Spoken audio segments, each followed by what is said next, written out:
श्री मूकपञ्चशती कटाक्षशतकम्। मोहान्धकारनिवहं विनिहन्तु मीडे मूकात्मनामपि महाकवितावदान्यान् श्रीकाञ्चिदेशशिशिरीकृतिजागरूकान् एकाम्रनाथ तरुणी करुणावलोकान्। मातर्जयन्ति ममताग्रहमोक्षणानि माहेन्द्रनीलरुचिशिक्षणदक्षिणानि कामाक्षि कल्पितजगत्त्रयरक्षणानि त्वद्वीक्षणानि वरदानविचक्षणानि। आनङ्गतन्त्रविविदर्शितकौशलानाम् आनन्दमन्दपरिगूर्णितमन्तराणाम् तारल्यमम्ब तव ताडितकर्णसीम्नाम् कामाक्षि केलति कटाक्ष निरीक्षणानाम्। कल्लोलितेन करुणारसवेल्लितेन कल्माषितेन कमनीय मृदुस्मितेन मामञ्चितेन तव किञ्चन कुञ्चितेन कामाक्षितेन शिशिरीकुरु वीक्षितेन। साहाय्यकं गतवती मुहुरर्जुनस्य मन्दस्मितस्य परितोषित भीमचेताः कामाक्षि पाण्डव चमूरिव तावकीना कर्णान्तिकं चलति हन्त कटाक्षलक्ष्मीः। अस्तं क्षणान्नयतु मे परितापसूर्यम् आनन्दचन्द्रमसमानयतां प्रकाशम् कालान्धकार सुषमां कलयन् दिगन्ते कामाक्षि कोमलकटाक्ष निशागमस्ते। ताटङ्कमौक्तिकरुचाङ्कुरदन्तकान्तिः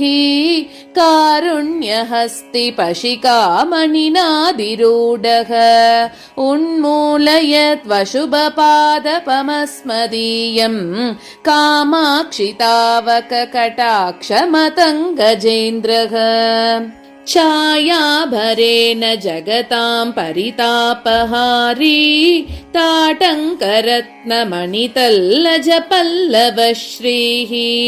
कारुण्यनाम विकिरन्मकरन्दजालम् कामाक्षि राजति कटाक्षसुरद्रुमस्ते। सूर्याश्रय प्रणयिनी मणिकुण्डलांशु लौहित्यकोकनदकाननमाननीयाम् यान्ति तव स्मरहरानन कान्ति सिन्धुम् कामाक्षि राजति कटाक्ष कलिन्दकन्या। प्राप्नोति यं सुकृतिनं तव पक्षपातात् कामाक्षि वीक्षण विलास कला पुरन्द्री सद्यस्तमेव किल मुक्तिवधूर्वृणीते तस्मान्नितान्तमनयोरिदमैकमत्यम्। यान्ति सदैव मरुतामनुकूलभावम् भ्रूवल्लिशक्रधनुरुल्लसितारसाद्राम् कामाक्षि कौतुकतरङ्गित नीलकण्ठा कादम्बिनीव तव भाति कटाक्षमाला। गङ्गाम्बसी स्मितमये तपनात्मजेव गङ्गाधरो रसिनवोत्पलमालिकेव वक्त्रप्रभासरसि शैवलमण्डलीव कामाक्षि राजति कटाक्ष रुचिच्चटाते। संस्कारतः किमपि कन्दलितान् रसज्ञ केदारसीनि सुधियामुपभोगभाग्यान् कल्याणसूक्तिलहरी कलमाङ्गुरान्नः कामाक्षि कन्दलयतु त्वदपाङ्गमेघः। चाञ्चल्यमेव नियतं कलयन् प्रकृत्या मालिन्यभूश्रुतिपदाक्रमजागरूकः कैवल्यमेव किमु कल्पयति प्रयतेन तानाम् कामाक्षि चित्रमपि ते करुणाकटाक्षः सञ्जीवने जननिचूतशिलीमुखस्य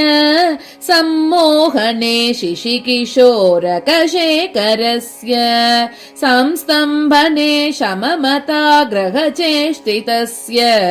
कामाक्षि वीक्षणकला परमौषधं ते नीलोऽपि रागमधिकं जनयन् पुरारेः लोलोऽपि भक्तिमधिकां दृढयन् नराणाम् वक्रोऽपि देवि नमतां समतां वितन्वन् कामाक्षि नृत्यतु मयि त्वदपाङ्गपातः कामद्रुहो हृदययन्त्रन जागरूका कामाक्षि चञ्चल दृकञ्चल मेकलाते आश्चर्यमेव भजतां झटिति स्वकीय सम्पर्क एव वितुनोति समस्तबन्धान् कुण्टीकरोतु विपदं मम कुञ्चितभ्रू चापाञ्चितश्रितविदेह भवानुरागः रक्षोपकारमनिशं जनयन् जगत्यां कामाक्षि राम इव ते करुणाकटाक्षः श्रीकामकोटिशिवलोचन शोषितस्य शृङ्गारबीजविभवस्य पुनः प्ररोहे प्रेमाम्बसाद्रमचिरात् प्रचुरेण शङ्के केदारमम्ब तव केवल दृष्टिपातम् माहात्म्यशेवधिरसौ तव दुर्विलङ्घ्य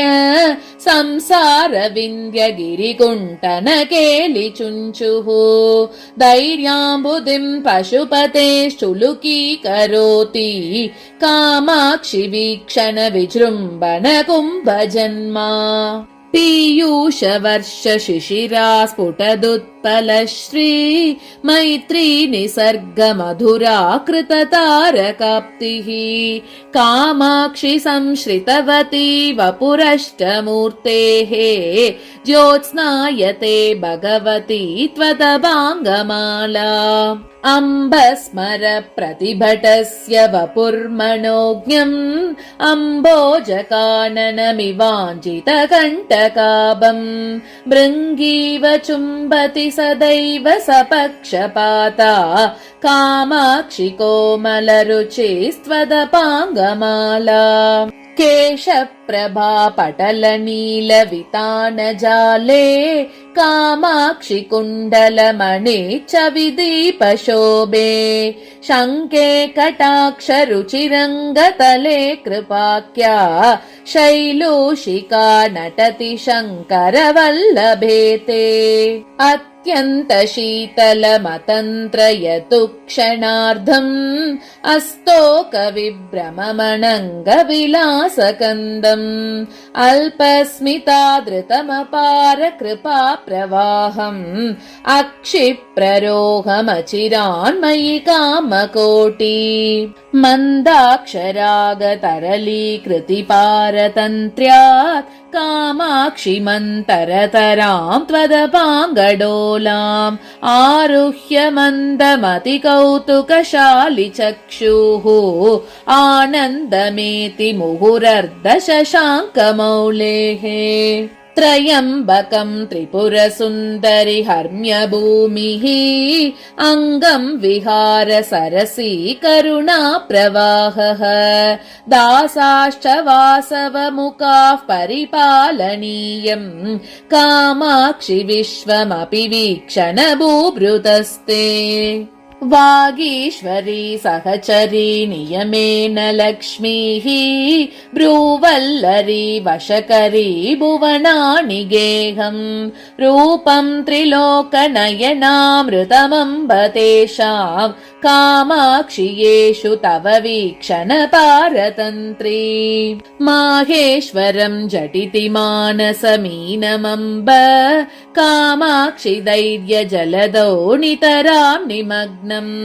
जालेन शृङ्खलयति त्वदपाङ्गनाम्ना विस्तारितेन विषमायुधदाशकोऽसौ उन्मत्य बोधकमलाकरमम्भजाड्य स्तम्भे रमं मम मनो विपिने भ्रमन्तम् कुण्टीकुरुष्व तरसा कुटिलाग्रसीम्ना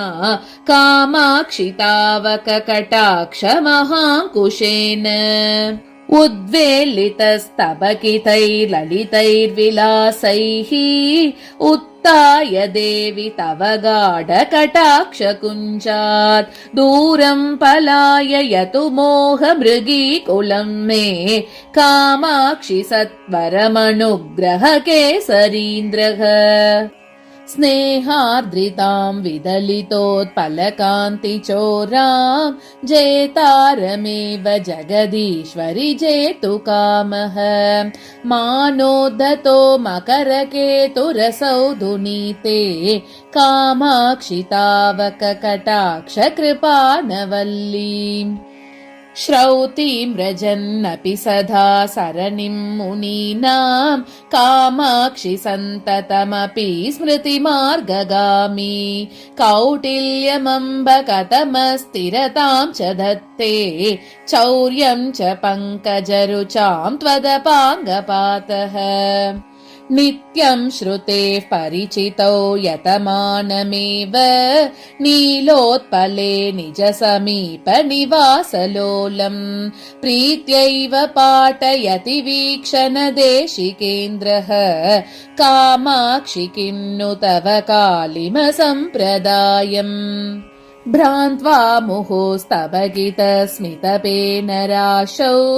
कामाक्षि वक्त्ररुचि संशयवारिराशौ आनन्दति त्रिपुरमर्दन नेत्रलक्ष्मीः आलम्ब्य देवि तव मन्दमपाङ्गसेतुम् श्यामा तव त्रिपुरसुन्दरि लोचनश्रीः कामाक्षि कन्दलितमेदुरतारकान्तिः ज्योत्स्नावती स्मितरुचापि कथं तनोति स्पर्धामहो कुवलयैश्च तथा चकोरैः कालाञ्जनं च तव देवि निरीक्षणं च कामाक्षि साम्य सरणिं समुपैति कान्त्या निःशेषनेत्र सुलभं जगतीषु पूर्वम् अन्ये त्रिनेत्र सुलभं तुहिनाद्रिकन्ये धूमाङ्कुरो मकरकेतन पावकस्य कामाक्षि नेत्र रुचि नीलिम चातुरीते अत्यन्तमद्भुतमिदं नयनत्रयस्य हर्षोदयं जनयते हरिनागमौलेः आरम्भलेश समये तव वीक्षणस्य कामाक्षि मूकमपि वीक्षणमात्रनम्रम् सर्वज्ञता सकललोकसमक्षमेव कीर्तिः स्वयं वरनमाल्यवती वृणीते कालाम्बुवाह इव ते परितापहारी कामाक्षि पुष्करमध कुरुते कटाक्षः पूर्वः परं क्षणरुचा समुपैति मैत्रीम् अन्यस्तु सन्ततरुचिं प्रकटीकरोति सूक्ष्मेऽपि दुर्गमतरेऽपि गुरुप्रसाद साहाय्यकेन विचरन्नपवर्गमार्गे संसारपङ्गनिचयेन पतत्यमुं ते कामाक्षि गाढमवलम्ब्य कटाक्षयष्टिम् कामाक्षि सन्ततमसौ हरिनीलरत्न स्तम्भे कटाक्षरुचिपुञ्जमये भवत्याः बद्धोऽपि भक्तिनिगलैर्मम चित्तहस्ति स्तम्भं च बन्धमपि मुञ्चति हन्तचित्रम् कामाक्षि कार्ष्ण्यमपि सन्ततमञ्जनं च बिभ्रन्निसर्गतरलोऽपि भवत्कटाक्षः वैमल्यमन्वहमनञ्जनतां च भूयः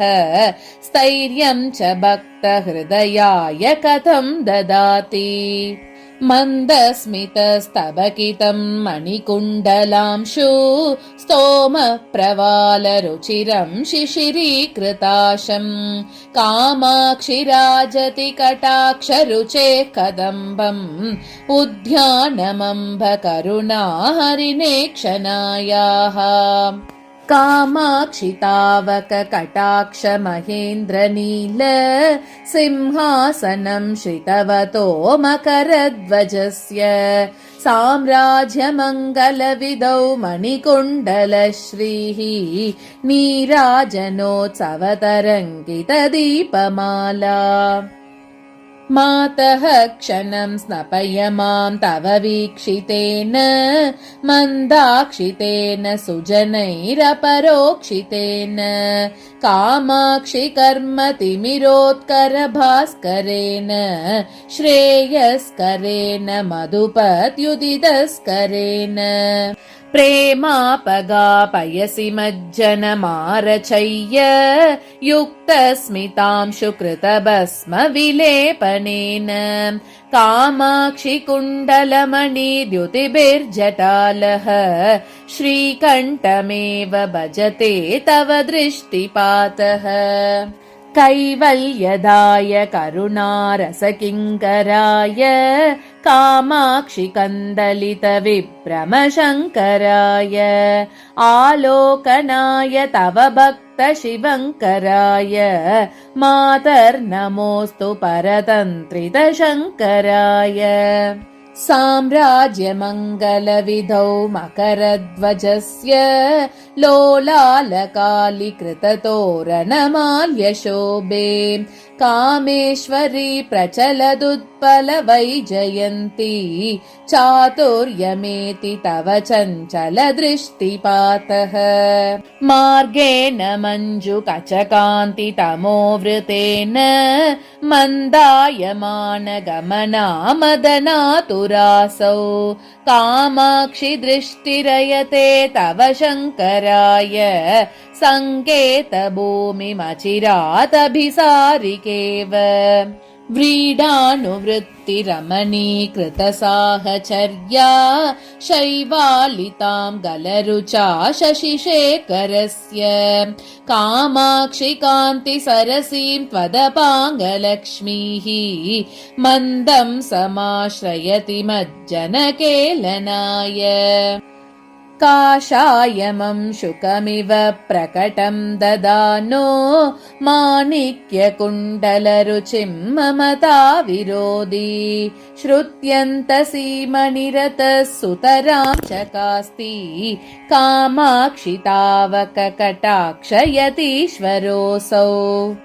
पाषाण एव हरिनीलमनिर्दिनेषु प्रम्लानतां कुवलयं प्रकटीकरोति नैमित्तिको जलदमे च किमाततस्ते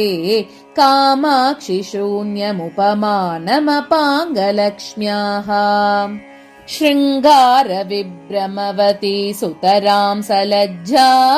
नासाग्रमौक्तिकरुचाकृतमन्दहासा श्यामा कटाक्ष सुषमा तव युक्तमेतत्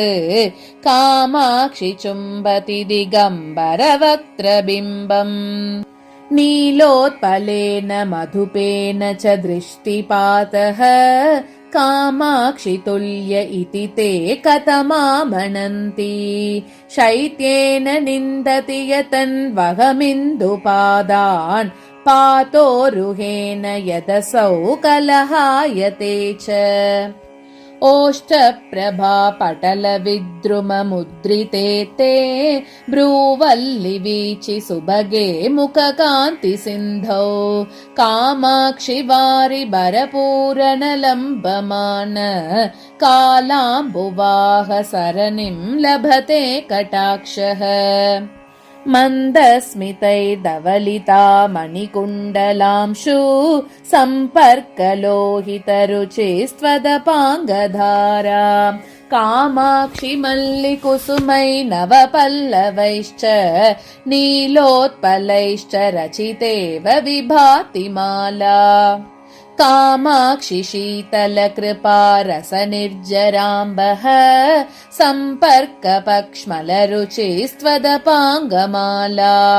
गोभिस्तदा पुररिपोरभिलष्यमाना दूर्वा कदम्बकविडम्बनमातनोति हृत्पङ्कजम् मम विकासयतु प्रमुष्णन् उल्लासमुत्पलरुचेस्तमसाम् निरोधा दोषानुशङ्कजडताम् जगताम् धुनानः कामाक्षि वीक्षणविलासदिनोदयस्ते चक्षुर्विमोहयति चन्द्रविभूषणस्य कामाक्षि तावककटाक्षतमः प्ररोहः प्रत्यङ्मुखम् तु नयनम् स्तिमितम् मुनीनाम् प्राकाश्यमेव नयतीति परम् विचित्रम् कामाक्षि वीक्षणरुचायुधि निर्जितम् ते नीलोत्पलम् निरवशेषगताभिमानम् आगत्य तत्परिसरम् श्रवणावतंस व्याजेन नूनमभयार्तनमातनोति आश्चर्यमम्बमतनाभ्युदयावलम्बः कामाक्षि चञ्चल निरीक्षण विभ्रमस्ते धैर्यम् विदूय तनुते हृतिरागबन्धम् शम्भोस्तदेव विपरीततया मुनीनाम् जन्तो सकृत् प्रणमतो जगदीड्यताम् च तेजस्विताम् च निशिताम् च मतिम् सभायाम् कामाक्षिमाक्षि कजरीमिव वैकरीम् च लक्ष्मीम् च पक्ष्मलयति क्षणवीक्षणम् ते कादम्बिनी किमयतेन जलानुषङ्गम् भृङ्गावली किमुररी कुरुतेन पद्मम् किं वा कलिन्दतनया सहतेन भङ्गम् कामाक्षि निश्चयपदम् न तवाक्षि लक्ष्मीः काकोलपावकतृणीकरणेऽपि दक्षः कामाक्षि बालकसुधाकरशेखरस्य अत्यन्तशीतलतमोऽप्यनुपारतम् ते चित्तम् विमोहयति चित्रमयम् कटाक्षः कार्पण्यपूरपरिवर्धितमम्बमोह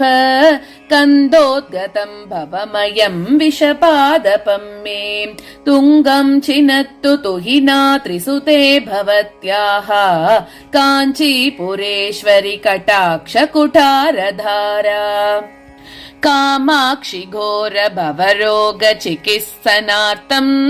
अभ्यर्थ्य देशिक कटाक्ष भिषक् प्रसादात् तत्रापि देवि लभते सुकृती कदाचित् अद्यन्त दुर्लभमपाङ्गमहौषधम् ते कामाक्षि देशिक कृपाङ्गुरमाश्रयन्तः नानातपो नियमनाशितपाशबन्धाः वासालयम् तव कटाक्षममुम् महान्तः लब्ध्वा सुखम् सुमतियो विचरन्ति लोके साकूतसंलपितसम्भृतमुग्धहासम् व्रीडानुरागसहचारि विलोकनम् ते कामाक्षि कामपरिपन्थिनिमारवीर साम्राज्य विभ्रमदशाम् सफलीकरोति कामाक्षि विभ्रमबलैकनिधिर्विदाय भ्रूवल्लि चापकुटिलीकृतिमेव चित्रम् स्वाधीनताम् तव निनाय शशाङ्कमौलेः अङ्गार्धराज्य सुखलाभमपाङ्गवीरः कामाङ्कुरैकनिलयस्तव दृष्टिपातः कामाक्षि भक्तमनसां प्रददाति कामान् रागान्वितः स्वयमपि प्रकटीकरोति वैराग्यमेव कथमेष महामुनीनाम् कालाम्बुवाहनिवहै कलहायते ते कामाक्षि कालिममदेन सदा कटाक्षः चित्रं तथापि नितराममुमेव दृष्ट्वा सोत्कण्ठ एव रमते किल नीलकण्ठः कामाक्षि मन्मथरिपुं प्रतिमारताप मोहान्धकार जलदागमनेन नृत्यन् दुष्कर्म कञ्चुकिकुलं कबलीकरोतु व्यामिश्रमे च करुचिस्त्वदपाङ्गकेकी कामाक्षि मन्मथरिपोरवलोकनेषु कान्तं पयोजमिव तावकमक्षिपातम् प्रेमाघमो दिवसवद् विकचीकरोति लज्जाभरो रजनिवन्मुकुलीकरोति मूको विरिञ्चति परं पुरुषः कुरूपः कन्दर्पति त्रिदश राजति किं पचानः कामाक्षि केवलमुपक्रमकाल एव लीलातरङ्कितकटाक्षरुचक्षणं ते नीलालका मधुकरन्ति मनोज्ञनासा मुक्तारुचः प्रकटकन्दबिसाङ्कुरन्ति कारुण्यमम्ब मकरन्दति कामकोटि मन्ये ततः कमलमेव विलोचनं ते आकाङ्क्ष्यमान फलदान विचक्षणायाः कामाक्षि तावक कटाक्षक कामधेनोः सम्पर्क एव कथमम्ब विमुक्तपाश बन्धास्फुटं तनुभृतः पशुतां त्यजन्ति संसारघर्म परितापजुषां नराणां कामाक्षि शीतलतराणि तवेक्षितानि चन्द्रातपन्ति घनचन्दनकर्दमन्ति मुक्ता गुणन्ति हिमवारि निषेचनन्ति प्रेमाम्बुराशि सततस्नपितानि चित्रं कामाक्षि तावक कटाक्ष निरीक्षणानि सन्धुक्षयन्ति मुहुरिन्दनराशिरीत्या मारद्रुहो मनसि मन्मथ चित्रभानुम् कालाञ्जन प्रतिभटं कमनीय कान्त्या कन्दर्पतन्द्र कलया कलितानुभावम् काञ्ची विहार रसिके कलुषार्तिचोरम् कल्लोलयस्व मयि ते करुणाकटाक्षम् क्रान्तेन मन्मथमदेन विमोह्यमान स्वान्तेन चूततरुमूलगतस्य पुंसः कान्तेन किञ्चिदवलोकय लोचनस्य प्रान्तेन मां जननि काञ्चीपुरी विभूषे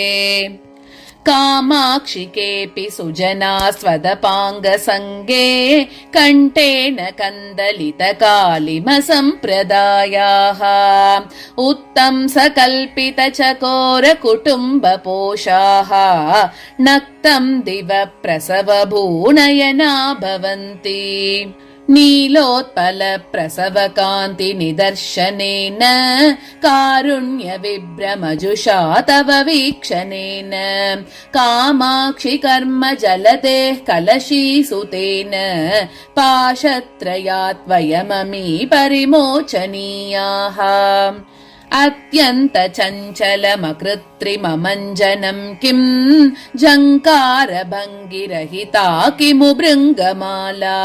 धूमाङ्कुरः किमु हुताशन सङ्गहीनः कामाक्षि नेत्र रुचि नीलिम कन्दलीते कामाक्षि नित्यमयमञ्जलिरस्तु मुक्ति बीजाय विभ्रममदोदय गूर्णिताय कन्दर्पदर्प पुनरुद्भव सिद्धिताय कल्याणदाय तव देवि दृगञ्जलाय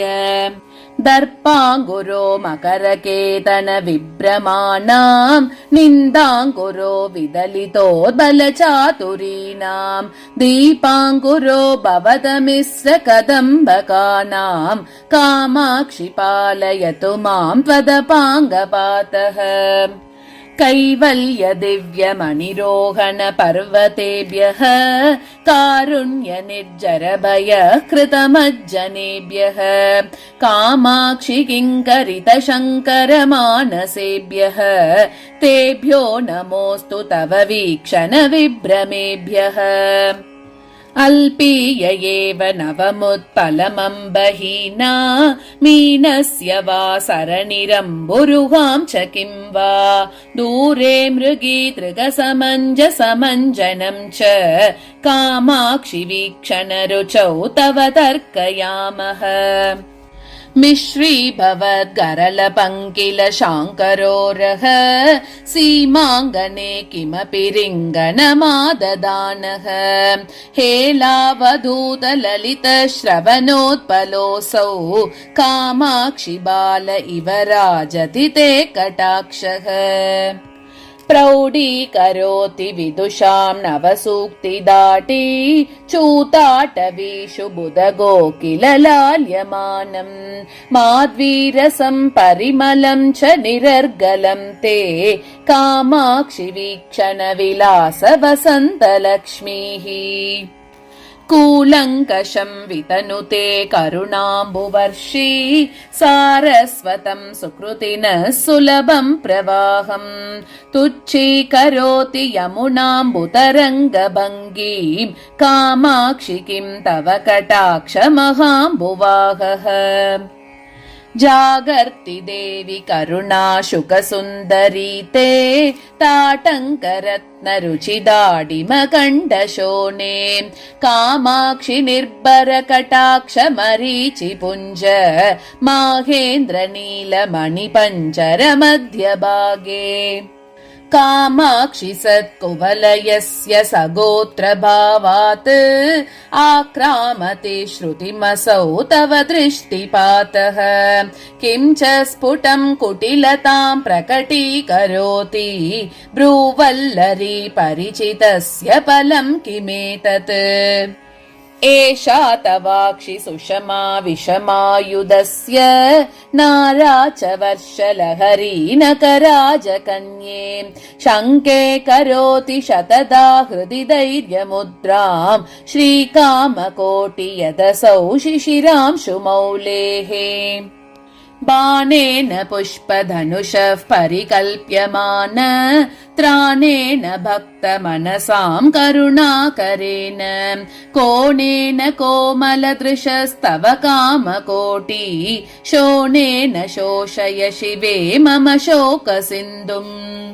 मारदृहा मुकुटसीमणिलाल्यमाने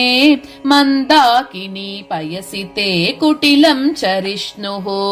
कामाक्षि कोपरभसाद्वलमानमीन सन्देहमङ्कुरयति क्षणमक्षिपातः कामाक्षि संवलितमौक्तिक कुण्डलांशु चञ्चत्सित श्रवण चामर चातुरीकः स्तम्भे निरन्तरमपाङ्गमये भवत्या बद्धश्चकास्ति मकरध्वजमत्तहस्ति यावत् कटाक्ष रजनी समयागमस्ते कामाक्षि तावदचिरान्नमतां नराणाम् आविर्भवत्यमृततीति बिम्बमम्ब संविन्मयं हृदयपूर्वगिरीन्द्रशृङ्गे कामाक्षि कल्पविटपीव भवत्कटाक्षः दित्सुः समस्त विभवं नमतां नराणां भृङ्गस्य नीलनलिनस्य च कान्ति सम्पत् सर्वस्वमेव हरतीति परं विचित्रम् अत्यन्तशीतलमनर्गलकर्मपाक काकोलहारि सुलभं सुमनोभिरेतत् पीयूषमेव तव वीक्षणमम्ब किं तु कामाक्षि नीलमितमेत्ययमेव भेदः अज्ञातभक्तिरसमभ्रसरद्विवेगम् अत्यन्तगर्वमनधीत समस्तशास्त्रम् अप्राप्तसत्यमसमीपगतं च मुक्तेः कामाक्षि नैव तव काङ्क्षति दृष्टिपातः पातेन लोचनरुचेस्तव कामकोटि पोतेन पातकपयोधिभयातुराणाम् पूतेन तेन नवकाञ्चन कुण्डलांशु वीतेन शीतलयभूधर कन्यके माम् एतत् कटाक्षशतकम् घनसाररम्यम् भक्त्या सकृत् पठति यः कृतनित्यकर्मा तस्मै प्रसीदतितराम् किल कामकोटिः धर्मार्थकाममतुलम् परमम् च सौख्यम् इति श्रीकटाक्षशतकम् सम्पूर्णम्।